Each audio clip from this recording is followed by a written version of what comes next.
But I'm Steve Weaver. And I'm Rebecca Marshall. Good morning. It's 8:31. You know, tomorrow is the first day of spring. But do you know what today is? Pat Boyle is here to remind us about the start of Operation Iraqi Freedom 10 years ago today. And Pat, you just talked with a vet who's working hard to make sure nobody forgets that day.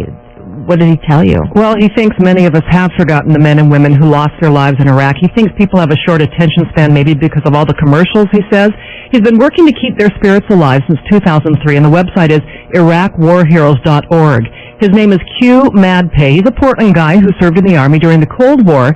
His website lists the names of those killed, and each has a page. It has pictures and bios. He says the war's still going on for a lot of guys back home now.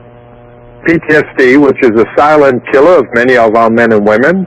The challenges coming back to finding a job, challenges of, getting back into the families, getting back into the environment, and the challenges of not, coming home without one of their buddies.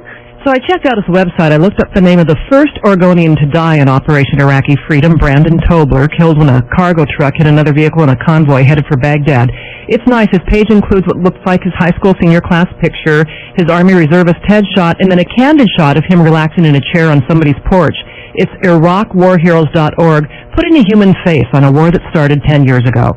Live from the 24/7 News Center, Pat Boyle, FM News 101. Steve and I had a chance to interview Q a while back, too, and he's just so tireless in his efforts to bring attention to these war veterans, and he spends all of his money to do it, so you got to give him props on a day like today, too. Sure do. Thank you for your service, Q. Yeah, one other thing here people should know. He has attended virtually every funeral of a Northwest service member who has died going back to the beginning of the Iraq War, largely on his own funds and volunteers. So, Q, thank you. It's 8:34.